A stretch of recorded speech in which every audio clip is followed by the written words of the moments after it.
Assalamualaikum warahmatullahi wabarakatuh. Perkenalkan, saya Rahmi Aini, MPC MIKOM Psikolog, dosen tetap Yayasan Perguruan Tinggi Pasundan yang ditugaskan di Fakultas Ilmu Sosial dan Ilmu Politik Universitas Pasundan Bandung, Program Studi Ilmu Komunikasi. Saya mengabdikan diri sebagai dosen di Fakultas Ilmu Sosial dan Ilmu Politik Universitas Pasundan, Program Studi Ilmu Komunikasi sejak tahun 2019. Dan pada tahun akademik 2025-2026, saya mengampu beberapa mata kuliah. Di antaranya yang pertama mata kuliah Psikologi Komunikasi dan yang kedua adalah Ekologi dan Psikologi Media. Yang mana keseluruhan mata kuliah tersebut sesuai dengan latar belakang dan keahlian saya. Pada kesempatan ini, izinkan saya menyampaikan unjuk kerja Tridharma Perguruan Tinggi dalam rangka mendukung PDD UKT-PT bidang pengajaran untuk keperluan sertifikasi dosen tahun 2026. Video ini terbagi menjadi dua bagian. Bagian pertama akan menjelaskan pengelolaan mata kuliah yang saya ampu yang meliputi delivery, correction, dan assessment. Dan bagian kedua menampilkan dokumentasi rekaman video pembelajaran.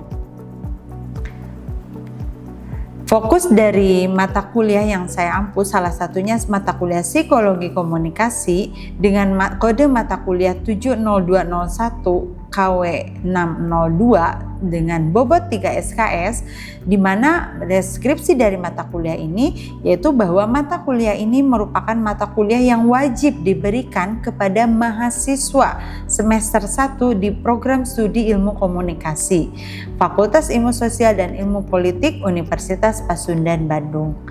Dan di sini tim pengampu ada Dr. Kisti Rabani, SIKOM MSI, dan saya sendiri Rahmi Aini, MPC MIKOM Psikolog.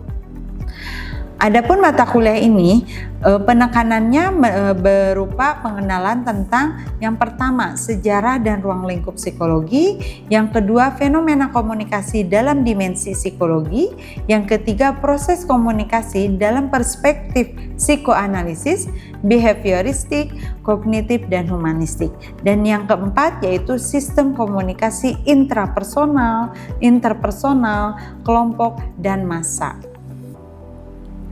Adapun capaian pembelajaran dari mata kuliah yang diharapkan dari mata kuliah Psikologi Komunikasi ini, di mana mahasiswa diharapkan mampu memahami proses komunikasi dari perspektif psikologi, kemudian mampu menganalisis hubungan antara komunikasi dan perilaku manusia, mampu mengembangkan keterampilan komunikasi interpersonal yang aktif, dan mampu menerapkan prinsip psikologi komunikasi dalam praktik profesi. Adapun materi pembelajaran untuk mencapai capaian tersebut, materi perkuliahan ini meliputi yang pertama ada sejarah dan perkembangan psikologi, yang kedua pengertian psikologi, yang ketiga ruang lingkup psikologi dan kaitannya dengan ilmu lain, yang keempat pendekatan dalam psikologi, yang kelima metode dalam psikologi, yang keenam psikologi dalam komunikasi, yang ketujuh ruang lingkup psikologi komunikasi, psikoanalisis, behaviorisme kognitif, dan humanistik. Yang kedelapan yaitu sistem komunikasi interpersonal, intrapersonal, kelompok, dan massa, dan yang kesembilan psikologi komunikator dan psikologi pesan. Dalam mata kuliah Psikologi Komunikasi ini ada beberapa referensi utama yang digunakan. Yang pertama yaitu ada buku Psikologi Komunikasi Konsep Dasar dari Ibu Eli Komala dan Kisti Rabani tahun 2020.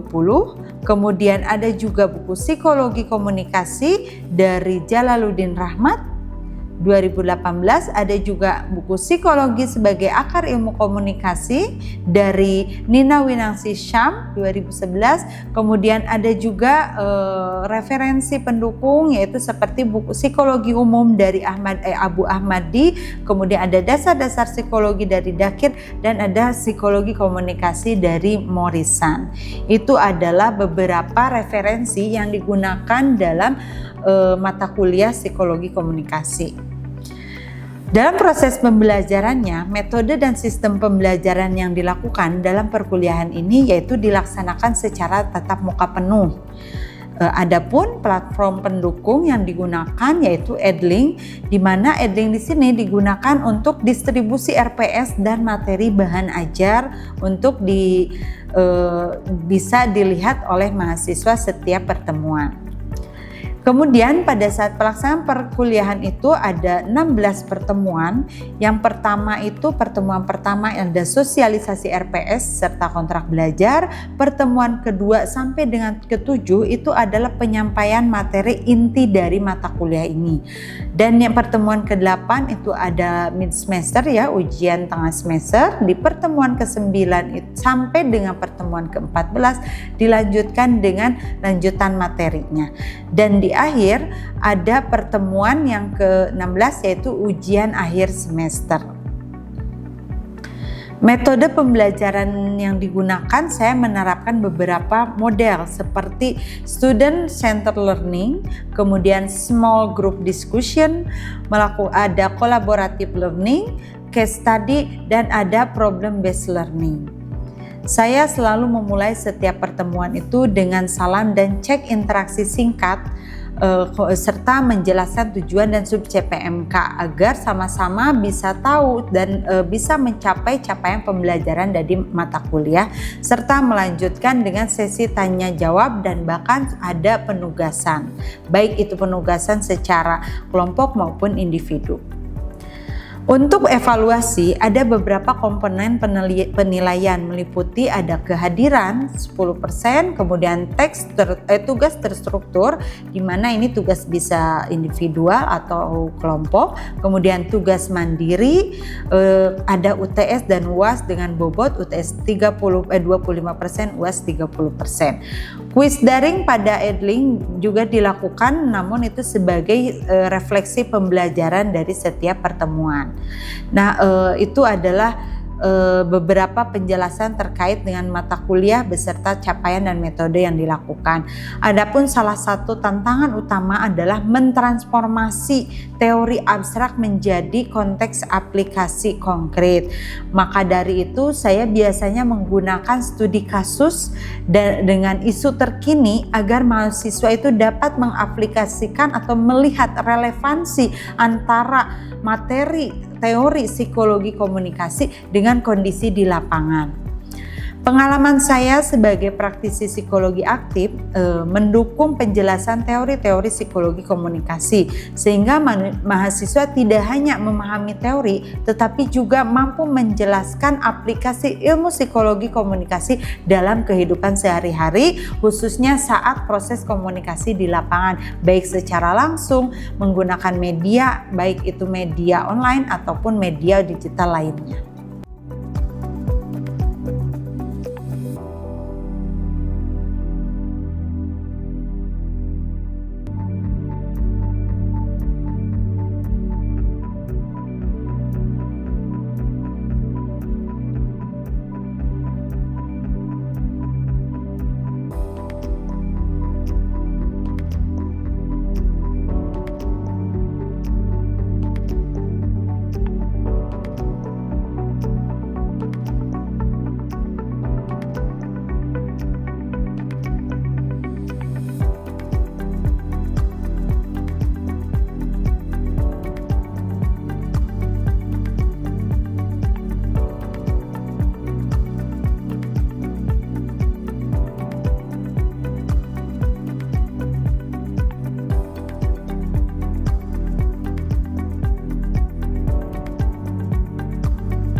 Selanjutnya setelah ini akan dipaparkan video saat proses pembelajaran. Terima kasih atas perhatian dan kesempatan yang diberikan. Wassalamualaikum warahmatullahi wabarakatuh. Oke. Bismillahirrahmanirrahim. Assalamualaikum warahmatullahi wabarakatuh. Waalaikumsalam warahmatullahi wabarakatuh. Sampurasun. Oke, selamat siang anak-anak. Gimana, sehat ya? Alhamdulillah. Ya, oke. Hari ini ketemu lagi dengan Ibu di mata kuliah Psikologi Komunikasi ya. Untuk pertemuan hari ini kita akan membahas dulu tentang pengantar psikologi. Oke? Oke, coba psikologi itu belajar tentang apa sih? Ada yang tahu nggak? Psikis? Oke, coba. Perasaan seseorang. Ayo, siapa lagi nih? Tentang diri. Oke. Belajar apa lagi? Psikologi. Mengenal diri. Mengenal diri. Oke, boleh. Apa? Coba yang cowok, yang cowok. Ya, gimana? Mengenal diri. Oke, sama tadi ya. Oke, kita lihat nih. Kira-kira dalam psikologi itu kita belajar apa? Kenapa ini? Kita kan di ilmu komunikasi, tetapi kita perlu mempelajari tentang psikologi komunikasi. Dan psikologi ini pasti ada kaitannya dengan manusia. Kita dalam berkomunikasi itu kan berarti interaksi manusia dengan manusia ya. Maka dari itu kita harus mempelajari dulu tentang psikologi. Gitu ya. Nah, kita lihat apa saja sih yang dipelajari dalam psikologi. Nih, yang pertama jelas tadi jiwa diri itu masuk ke dalam personality ya. Kemudian di dalam psikologi itu kita bisa mempelajari tentang sikap, relationship, sensasi, persepsi, emosi, kognisi, motivasi, bahkan sampai mempelajari abnormal behavior. Makanya itu adalah semua ranah dalam psikologi. Nah, kita di ilmu komunikasi kenapa mempelajari psikologi? Karena kita harus mempelajari personality orang ketika melakukan relationship gitu ya. Ketika terjadi proses komunikasi itulah berarti kita otomatis harus memahami psikologis orang yang sedang diajak berbicara dan kita pun memahami diri kita pada saat berkomunikasi gitu ya. Oke.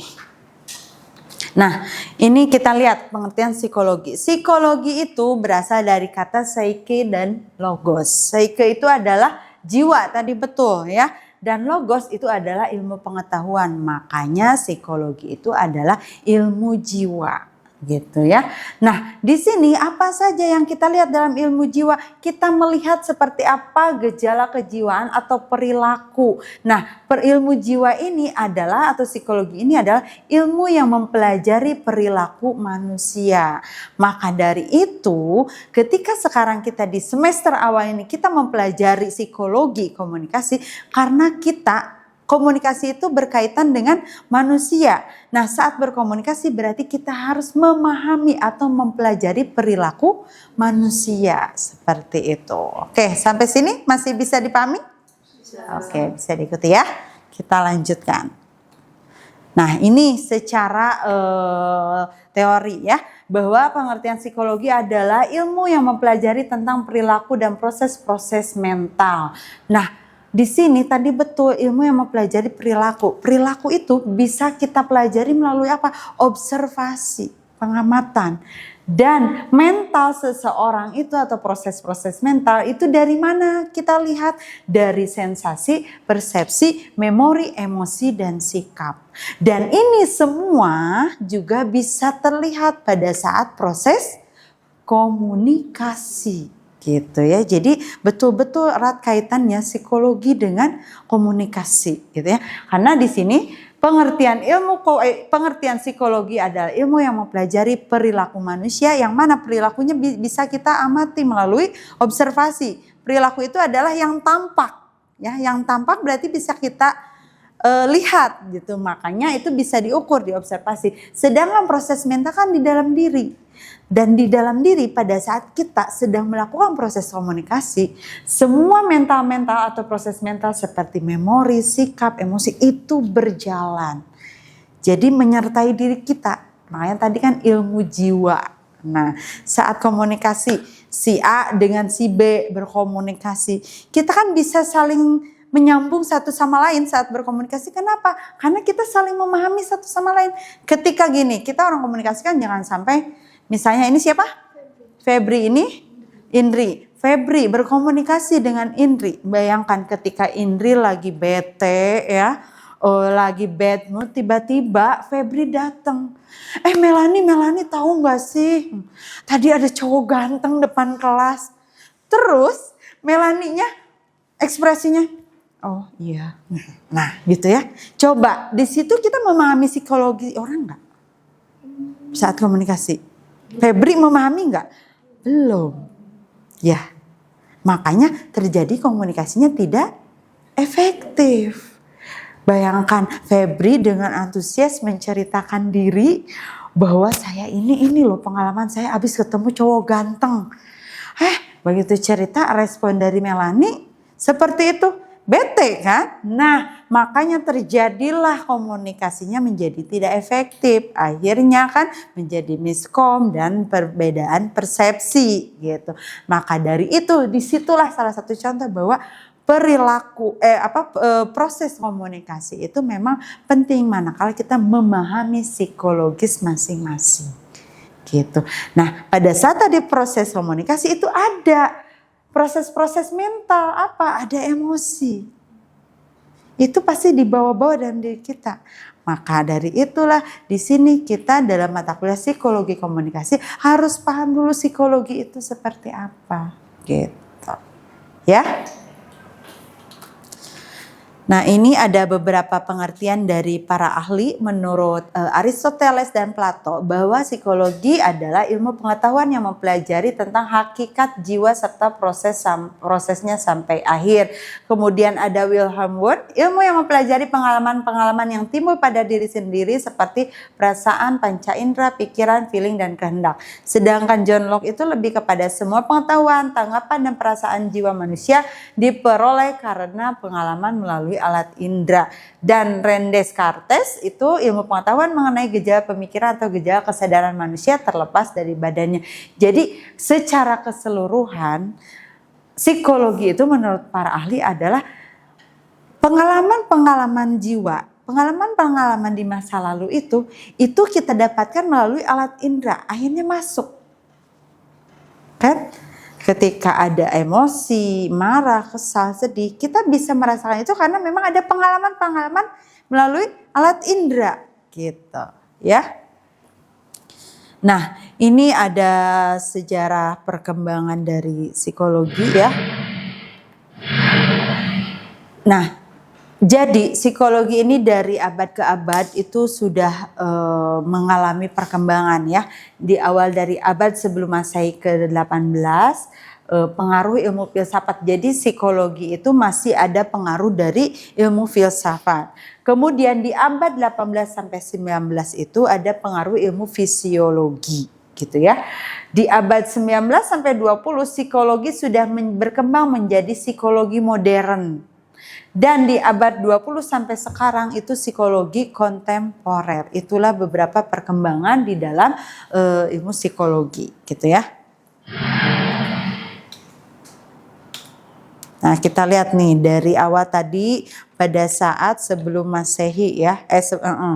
Abad ke-18 sebelum Masehi. Di mana psikologi ini menjadi bagian filsafat. Ya, kan dari masa Yunani kuno sampai Renaissance itu psikologi menjadi bagian filsafat, kemudian psikologi menjadi bagian dari fisiologi, ini adalah pasca Renaissance. Dan sekarang psikologi ini sejak 1879 sudah berdiri menjadi ilmu sendiri di akhir abad ke-19 gitu ya. Pada akhirnya sampai sekarang psikologi kontemporer gitu ya. Kita lihat dari masing-masing perkembangannya ya. Psikologi menjadi bagian dari filsafat. Di sini fenomena kejiwaan ditelaah secara filosofis. Menurut Empedokles pada tahun 490 sampai 430 sebelum Masehi bahwa ada 4 elemen dasar dalam alam semesta, tanah, air, udara, dan api. Bahwa tubuh manusia terdiri dari tulang, otot, dan usus yang merupakan unsur dari tanah, sedangkan cairan tubuh merupakan unsur air.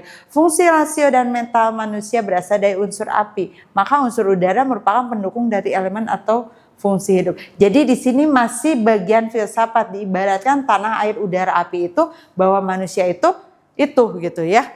tulang otot ususnya diibaratkan seperti ini. Kemudian Demokritus di sini seluruh realitas yang ada di dunia ini terdiri dari partikel yang tidak dapat dibagi lagi.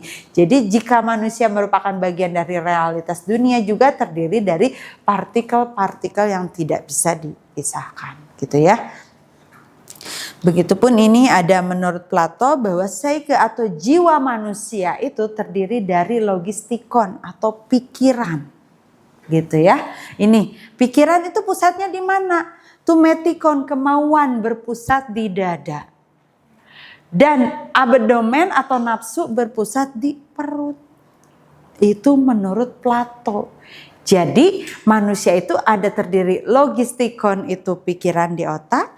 Kemudian tumetikon itu kemauan ada di dada.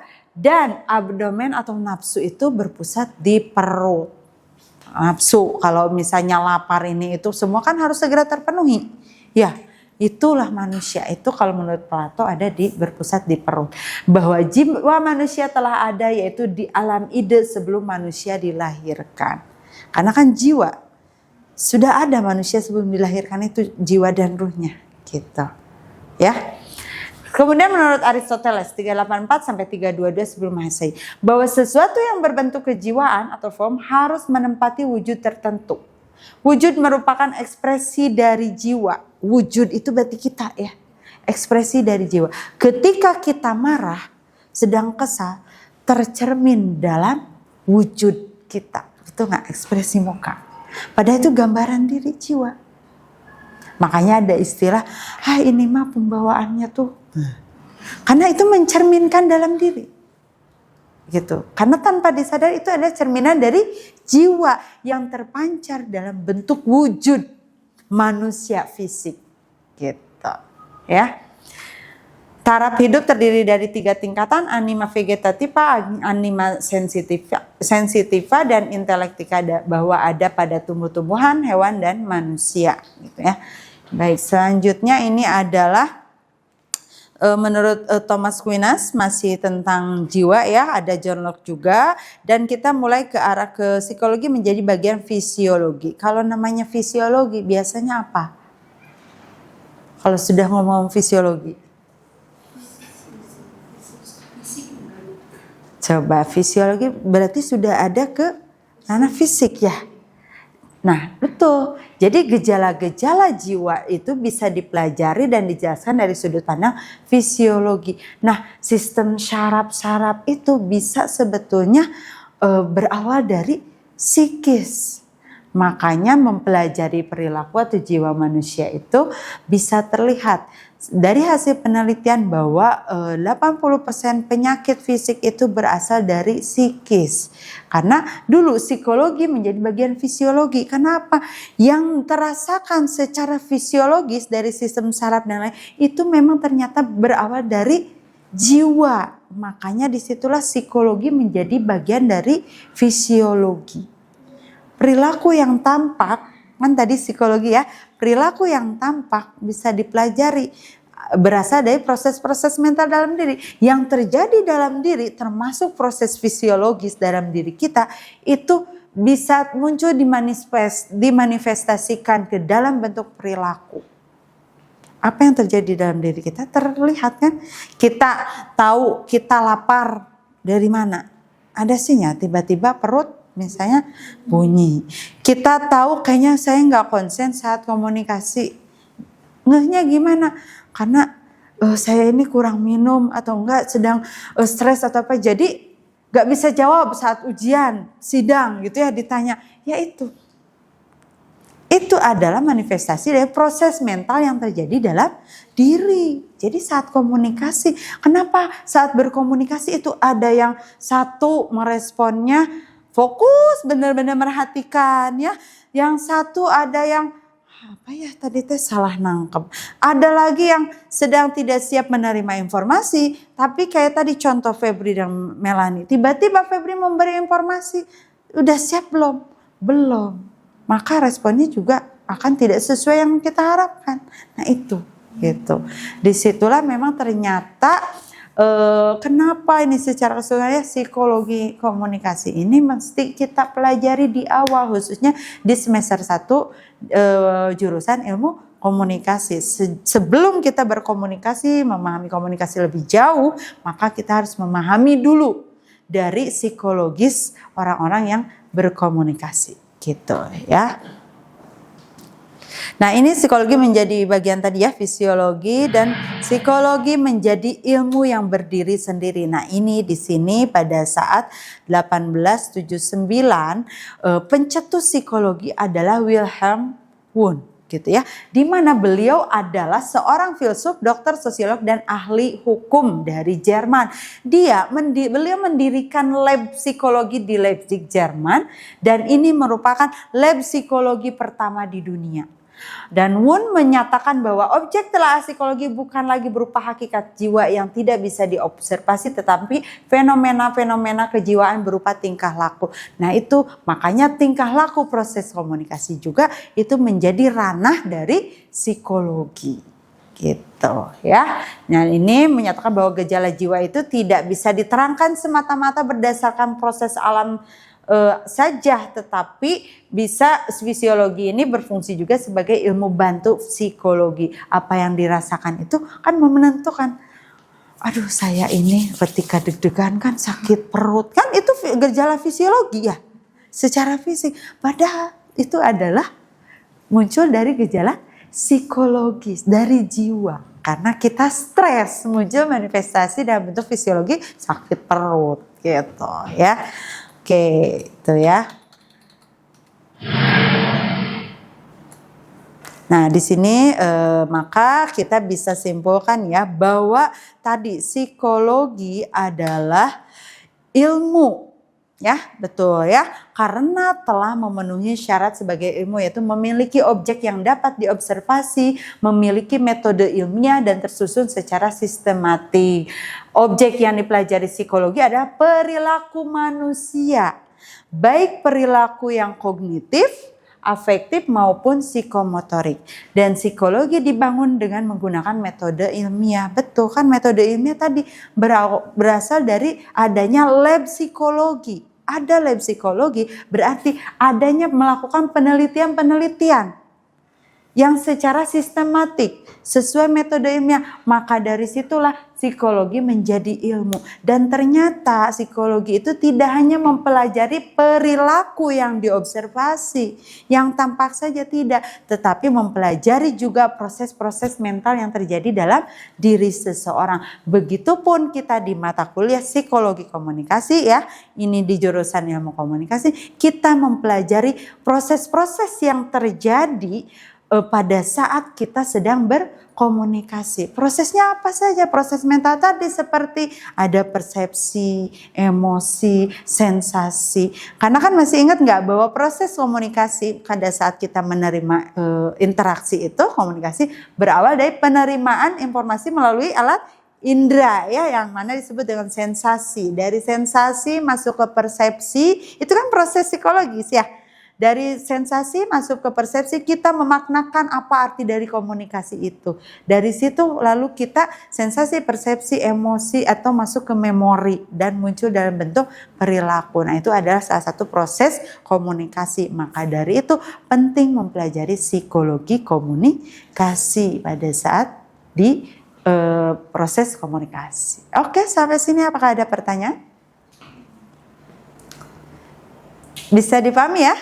Jadi kenapa penting kaitannya antara psikologi dengan ilmu komunikasi? Makanya kenapa mata kuliah ini penting diberikan di semester awal, karena menjadi mata kuliah dasar dan mata kuliah wajib di ilmu komunikasi. Itu tadi kita ada ilmu komunikasi berhubungan dengan orang lain, maka ketika kita mempelajari atau mempelajari ilmu yang mempelajari manusia, maka kita pun harus memahami psikologis manusia. Oke, ada pertanyaan sampai sini? Cukup. Oke, mudah-mudahan bisa dipahami ya. Jika tidak ada pertanyaan, untuk pertemuan hari ini dicukupkan saja sampai di sini, dan kita sudah menjadi tahu ada gambaran apa itu psikologi dan bagaimana lahirnya psikologi serta apa kaitannya dengan kita di ilmu komunikasi gitu. Dan ini psikologi menjadi bagian penting di dalam program studi ilmu komunikasi. Oke, baik, itu saja mungkin yang bisa Ibu sampaikan. Kurang dan lebihnya mohon maaf. Terima kasih. Alhamdulillahirrahmanirrahim. Wassalamualaikum warahmatullahi wabarakatuh. Waalaikumsalam warahmatullahi wabarakatuh.